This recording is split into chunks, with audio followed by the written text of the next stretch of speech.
We're back, baby. Duke basketball back in the house. Countdown to craziness is here. Who had the best intros? What was the best performance that we saw on the court? And a little bit of Duke football talk at the end. It's going to be a whole lot of fun today on Locked On Blue Devils. Hi, everybody. Dick Vitale. Hey, make sure you listen, man, to Locked On Blue Devils with J.J. Jackson. He's awesome, baby. You are Locked On Blue Devils, your daily podcast on the Duke Blue Devils, part of the Locked On Podcast Network, your team every day.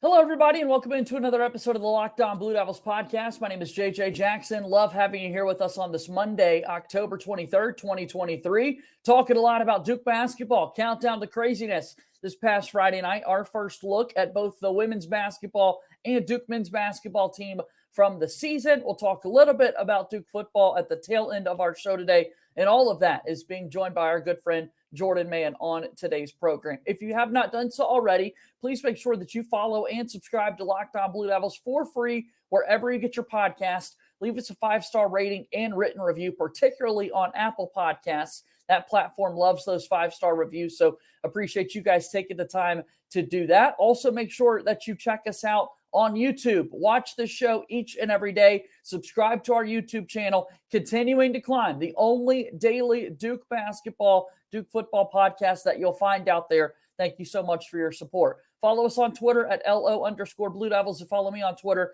at _JJ_Jackson_. So without further ado, let me bring on my good pal, the aforementioned Jordan Mann. He's at Duke FB Fans on Twitter, and he's here with us once again. Countdown has come and gone, man. How you feeling? I'm feeling good, JJ. I appreciate you having me on again. Absolutely. We've got a lot to break down. We'll talk about the performance on the court, a blue-white game, 33-18 our final score, 16 minutes worth of basketball. It's time to overreact a little bit, right? Because truly, when we look at this event each and every year, what fun is it if you don't overreact to some of the things that you saw? Because you look at championship seasons from years past, we don't remember what happened in the blue-white game. But this week we get to overreact a little bit, Jordan. So let's kind of get after it, man. Yeah. So fun fact, I've only been to one blue and white game, and it happened to be Jabari Parker's freshman year. And I remember that going into that game, Coach K wanted strict officiating so he could hide Jabari Parker's athleticism. And so it was the most fouls I've ever seen in a scrimmage ever. And it was not a great experience. So this one took the cake, way better than that experience. But yeah, I mean, the one question mark, a huge question mark, is who's going to replace Derek Lively's minutes. And Christian Reeves had a very strong performance. And he had a pretty strong performance last countdown to craziness, but now he's done it this year, and he actually has minutes ahead of him. I mean, at 8 and 7. So if you love the per 40 stat that some people do, that's 16 and 14. And if he's averaging 16 and 14, then, just give Duke national championship. But it's a blue and white scrimmage, like you said. So 8 and 7 in 16 minutes is very solid for him. Absolutely. Back-to-back great performances from Reeves in that blue and white game. I talked about it throughout the last season. Like, there has been a lot of love for Christian Reeves on this very podcast. Every time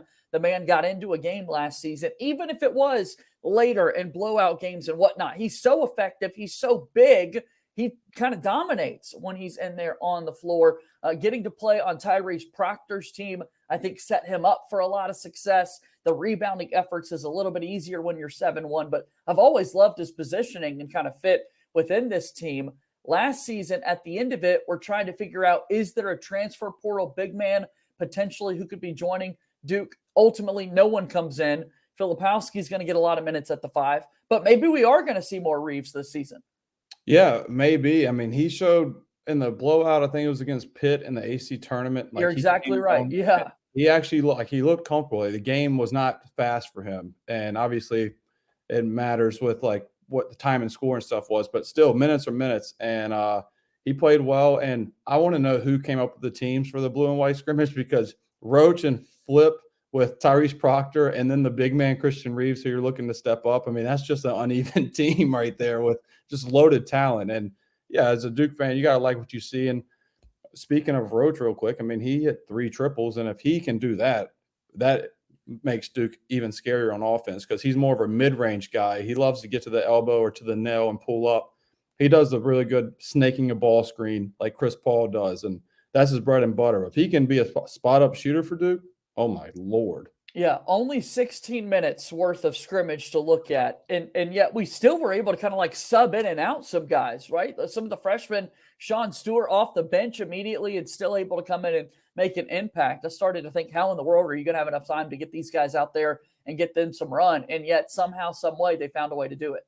Yeah, Sean Stewart, he looked a little nervous, and then poor Sean Stewart, Flip put him on a poster, his first ever action in Cameron, and Flip did him dirty. And I mean, that caught me off guard. He cocked it back a little bit, and Flip, I was not familiar with your game, and that was impressive. I was like, Jesus, if that is second year Flip, you better watch out, ACC. Yeah, baseline drive, right-handed hammer. Absolutely love seeing that from Kyle Filipowski. So looking at some of these performances as well, and the teams in particular, as you mentioned, we did have a team featuring Roach and Flip and Tyrese Proctor, but some other starters, you look at possibly a McCain or a Mark Mitchell, Caleb Foster on the other end.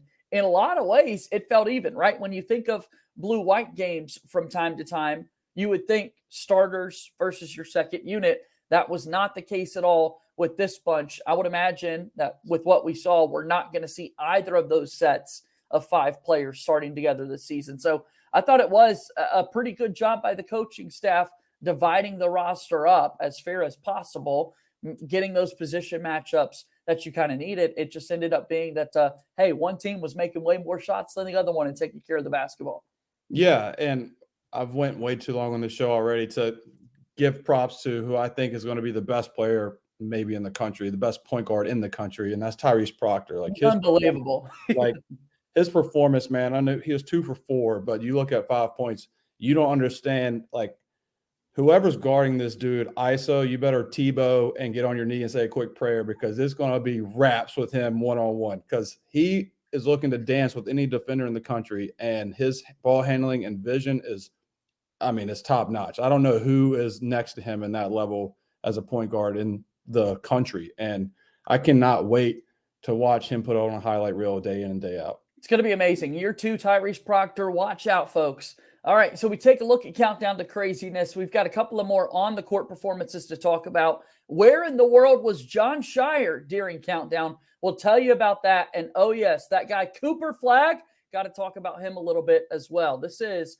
Locked On Blue Devils. Locked On Blue Devils here today is brought to you by our very good friends over at Athletic Brewing, one of my favorites. As we talk about Athletic Brewing, they've completely changed the non-alcoholic beer game. They make non-alcoholic beers that actually taste good, that are full of flavor and so well crafted.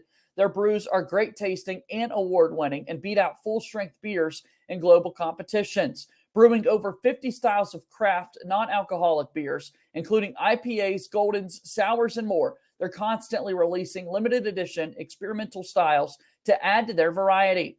Fit to all times, so you can drink them anytime as well. No hangovers ever. It's everything you want and more with Athletic Brewing. You can find Athletic Brewing Company's non-alcoholic beers at a store near you or buy online at athleticbrewing.com. First-time customers can use code LOCKEDON to get 15% off your first online order. That's code LOCKEDON, LOCKEDON at checkout for 15% off at athleticbrewing.com. Near beer, exclusions and conditions apply. Athletic Brewing Company, fit for all times. We move forward here on today's episode of Locked On Blue Devils. Alongside Jordan Mann, I'm JJ Jackson, talking about Countdown to Craziness a little bit for this Duke basketball team. Jon Scheyer in the house, not associated with either one of these teams, as we saw the coaching staff between Jay Lucas, Chris Carrawell, Will Avery, Emmanuel Dildy split up 2-2 between the blue and white. And all of a sudden, we see Jon Scheyer summoned over to the crazy section by the Cameron Crazies. That was pretty cool to see that take place. Yeah, that was pretty cool, especially after I think he went after Cooper, right? He went after, and the whole baby thing was hilarious because they both raised the baby, whatever that means. But it's always cool to see a coach lean into an event like this because at the end of the day, Countdown to Craziness is just a performance. Like it's just good vibes with the fan base, a ton of optimism. You see the team, you see the players like walking into Cameron. That's what Countdown to Craziness is for. It's for a cool intro and all that stuff, and to really get to know your players. And so to get to know your coach literally in the student section, that was really cool to see. Let's overreact. All right. That's what we're doing here. It's fun. It's a Monday. That's what something like this was done. But I think there's a little bit of validity to this. Like, I think that was so big in a way that like you said, it's playing to the Cameron Crazies. It's playing to those recruits. Who knows what young recruits out there that might not even be on the radar. 6th, 7th graders, Jordan. You don't know these things, but lifelong Duke basketball fans who are watching events like this, seeing the head coach do things like this, holding up a baby doll in the student section, going out and doing those things, like something that we didn't see Mike Krzyzewski do for obvious reasons, given his age, but it's a change of the times. It's showing where college basketball currently is positioned. And if Duke wants to remain at the forefront, we're going to need to see more and more things like this. So yes, I might be overreacting and overthinking a little bit into what was going through Coach Scheyer's head, because we know that Coach K was asked to come sit with the Crazies from time to time, never really followed through with that. But man, I think there could be a long game in mind a little bit when you look at what Scheyer did. Yeah, I mean, if you want to overreact, it's not even really overreacting, but to see a head coach out of Blue Blood be that personable with the student 100%. section, with the fans, like that shows that he's like a true like human being. It's not like this guy is untouchable. And so that does play well with recruiting. Coach K was untouchable. Coach K was untouchable. Yeah. I mean, Coach K still has his office. So like that's all we need to know about Coach K. And rightfully so. But yeah, Jon Scheyer shows like he's a nice guy. And like what you hear in interviews, what you see on TV is what you get clearly with a head coach going into the student section. You just don't see that. And that just says a lot about his character. Like it's a guy that you want to play for. What about we take a look at this again? And you mentioned Cooper Flagg going over to the section. Big recruiting weekend for Duke, including official visits for Patrick Ngaba II and VJ Edgecombe. What did you think of their weekend?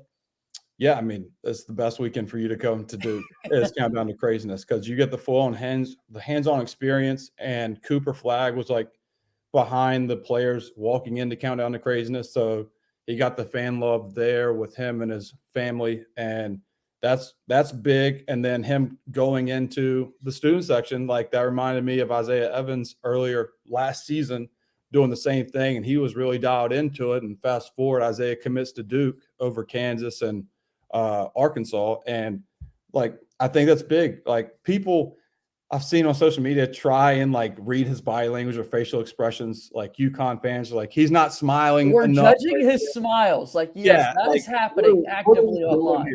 The guy is literally just embracing the moment. He might be a little overwhelmed because it is out of body experience. Like he's never done it before. Of course he's going to be shy. It's not that he's hating it. Like he's getting all the love that he wants. It's just, he might be a little shy. It's okay. That's totally okay. Yeah, he's one hell of a basketball player. Be shy all you want to. We just ultimately hope that he ends up committing to play for the Duke Blue Devils. Yeah, I think you have to walk away feeling really pleased with how the weekend went. Who knows what kind of timeline we're looking at for Cooper Flagg, although many people out there do believe it's going to be relatively quick, right? Like get this thing over with, play your senior season of basketball, end all the speculation, and get set for that next step in your basketball playing career. I thought it was awesome when after Countdown to Craziness, Coach Scheyer was asked about his intentions to watch the Duke football game against Florida State. And he hinted at it might be a little difficult considering some dinner plans he might have had on Saturday evening with official visitors in town. So I hope that was one great dinner on Saturday night with those guys. Yeah, and to go back on that, I mean, Cooper Flagg's timeline makes sense. That's going to be sooner rather than later because the whole reclassing and then the official visit to UConn, official visit now to Duke. Like, once you take your couple of officials, maybe take a week or two to really digest everything. And yeah, I think you are pretty correct there. I'm guessing, I don't have any intel, but that is something that I could see happening in the near future. And hopefully, like I said, it is Duke. I mean, Dan Hurley's obviously hell of a coach for UConn and hell of a program, but Cooper Flagg is somebody that Duke has to do the full court press on and has done the full court press on. They just need to lock him up. And that would be a good day for Duke basketball Twitter if that comes to fruition. A viral video going around right now of the 3 recruits on their official visits, plus the coaching staff together. Pretty good look of them in Duke jerseys. Hopefully that's something that we see for many years to come. And I think he went into the weekend feeling pretty good about Cooper Flagg with a lot of UConn momentum nonetheless. I felt pretty good about Patrick Ngaba II, especially after the Floyd Badunga sweepstakes do not end in Duke's favor. Not as much thought, though, in the VJ Edgecombe, recruiting process. And yet people might have walked away a little bit more confident considering how much he seemed to be enjoying the atmosphere and the vibes, being around those guys. I know people are connecting the dots that he was wearing his Austin Rivers AAU gear, and we know where Austin Rivers played college basketball. So, again, trying to overreact to what clothing these recruits are wearing and what that could possibly mean as well. Yeah, I just love just diving in on a 17-year-old's wardrobe to really see and just ignore the fact like his AAU program probably has something with Austin Rivers. But you got to lean into it also as the recruit. He did a very good job of doing that, so he gets talked about. So that's kudos to him for sure. All right, so we're talking about it, 33-18. Again, not a competitive game on the floor. Major love to Christian Reeves for what he was able to do. Really impressed with Tyrese Proctor and how quick he was getting to the rim and whatnot. Filipowski, the big dunk at the end. I think big takeaway there, Jordan, is just that he did look comfortable. 2-hip flip, new hip flip, all of the above, really seemed to be looking good. Yeah, he looked good. And Caleb Foster had a couple turnovers on charges, but I just wanted to put that out there because there is the ACC officials or the officials in the NCAA have came out and said they're going to call more blocks than charges this year. So I would say both of those probably should have been blocks, especially I'd say, both of them. I would say especially the first one, but the second one too, where he beat Roach initially and then Roach cut him off. And the way he hit him at the certain angle, I think this year is going to be a block. So people are trying to over-speculate somehow the freshmen played in their first ever countdown to craziness. Relax. It is a scrimmage, a 16-minute scrimmage at that. Like, he still looked comfortable with the ball in his hands. McCain showed that he was aggressive. He shot 8 shots. Like, that is somebody that you need to shoot the ball. He did a good job.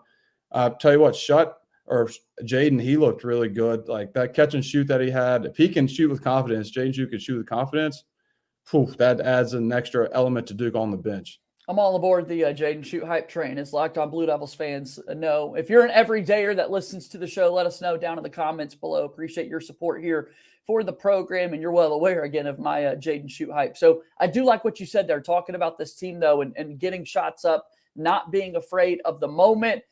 That plays into the intros as well. We got to talk a little bit about some of the intros that we saw on Friday night, And just really fun to see these guys get a chance to pick a song, come out, dance a little bit, jump on the scores table, high five all the crazies. Pretty epic, man. Yeah. It is what you want to be when you're a college kid. Like, all eyes are literally on you for your intro. And it's a once in a lifetime experience. Well, I guess now for Flip and Mark Mitchell, it's a twice in a lifetime experience. But some of these one and dones at Duke, it is a once in a lifetime experience. And who do you think was your favorite intro? I mean, what Jared McCain was able to, you're hyped as the best dancer on the team. You've been known to dance on TikTok for years and years and years, and to deliver in that moment on a big stage, unbelievable. Really big fan of that. Yeah, the TikTok star. Yeah, he was good. I had to go with Roach. The senior leader bringing all of his boys over on the scores. That was pretty awesome.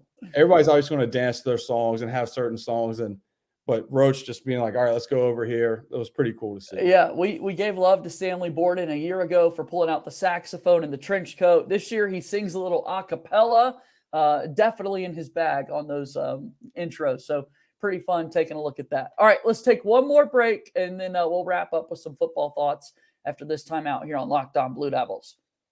Our show here today brought to you by our friends over at Prize Picks, the largest independently owned daily fantasy sports platform in North America is Prize Picks, the easiest and most exciting way to play DFS. It's just you against the numbers. Instead of battling thousands of other players, including pros and sharks, you just pick more than or less than a few stat projections and watch the winnings roll in. With Prize Picks reboot policy, your entries stay in play, even if you or one of your players gets injured. For NFL games and college football top 25 matchups, if you have a player who exits the game in the first half and does not return in the second, that player is rebooted. Prize Picks is the only daily fantasy sports platform with injury insurance. Pretty amazing that they're able to do that. I've had so much fun playing Prize Picks 25 times up to my money this football season. Again, you can go to prizepicks.com/lockedoncollege and use code LockedOnCollege for a first deposit match up to $100. prizepicks.com/lockedoncollege. All right, let's close out today's show here with Locked On Blue Devils alongside Jordan Mann at Duke FB Fans on Twitter. I'm JJ Jackson. Tell us a little bit about your social account and where people can find your work. Yeah, so basketball takes will be the Coach J Man one. I've decided you've helped me lean into that. Coach J Man will be more basketball, and then Duke FB Fans. Yep, Duke football. Plain and simple. I will maybe on occasion tweet basketball from there, but that's just if I forget to switch accounts. But yeah, it's been interesting this last couple of weeks. I think I've dug in some trash with some fan bases, and I was digging in some trash today against FSU. And yeah, I'm ready to talk Duke FSU, and I will ride and die for my Duke football team. I do not care who's in the way. I'm going to let everybody hear about it. That's pretty evident. Yeah, we absolutely love that for sure. So we take a look at this Duke football team again. They had a 20-17 lead after 3 quarters of football, led by 3 in Tallahassee against the top 5 Florida State team. Unfortunately, Jordan, you had to play the 4th quarter, and Florida State ends up scoring 3 touchdowns. They win this one 38-20 over Duke. Duke held scoreless in the 4th quarter. But, of course, the biggest storyline of them all, Riley Leonard re-injured, and he does not finish the football game out there for Duke. Yeah, I mean, that was a massive blow. And the one thing I was defending about on Twitter was people were saying Riley didn't make an impact because they just looked at the stat sheet. Well, he makes the run game go because what he does at the line of scrimmage, whether it's checks, audibles, reading the blitzes, there's a reason why Duke had big runs in the first 3 quarters is because he called it out. Duke executed perfectly for the run blocks. And then when he went out, Duke's 2017, you're in the red zone. And then not counting the last possession of the game for Duke, so it's 38-20 already. But the 11 plays that Riley was out, Duke had 4 yards. 4 yards. So if you're telling me that wasn't a difference, that was a massive difference. And there's only one way for Duke to show they can beat Florida State, and that's play them in Charlotte in the ACC championship game, JJ. Because I'm telling you, Duke wants a chip on their shoulder. Elko loves a chip on their shoulder. This is the chip on your shoulder right here, as people are saying you're frauds.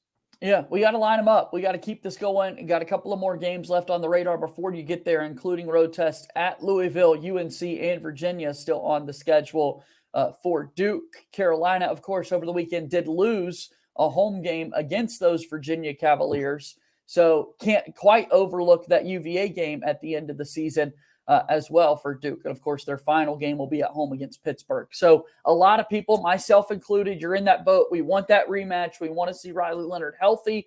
But the question is, how do you get there? If the guy is injured, you're going to need someone like Henry Beeland to step up again, potentially with this game coming up on Saturday at Louisville. At this point, is it worth trying to rush Riley Leonard back, or do you save him for later in the year when the games might be a little bit more meaningful? I mean, this is a really, really big decision that Riley Leonard, the medical staff, and Coach Mike Elko have to make.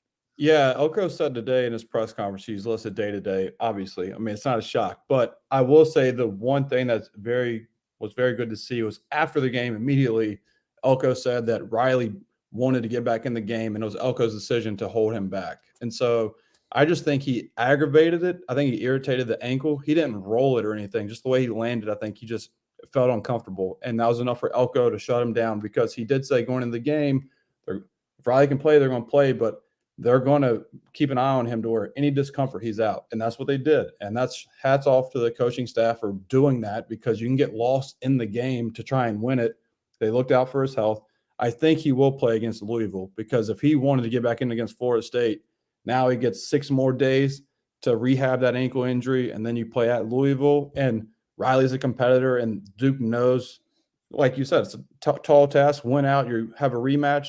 I think Riley's going to take it personal that he wants to beat Louisville on the road and prove that Duke is legit. All right, another game on Saturday for Duke football, possibly a Cooper Flagg commitment in Gaba the second. We've got VJ Edgecombe 8 or 9 days away from a Duke basketball exhibition game. And then 2 weeks from today, 14 days, on Monday, November 6th, the basketball season gets started with the game against Dartmouth. Until the people hear and see you again next week, what's the one thing in the Duke athletics universe, Jordan, that you're intrigued to see how it plays out? I mean, obviously, I'm still in football mode, baby. So I got Duke football like that Saturday game at Louisville because the last time Duke played Louisville, Duke lost by 40 points on national television, 62-22 at Wallace Wade. And a lot of guys that are on the roster right now are on that team, and they have bulletin board material off of that game. So I can't wait to see how Duke responds after the loss against Florida State and a redemption game against Louisville. It's going to be a whole lot of fun. We'll talk about it all with you again next week on the program. All right, man?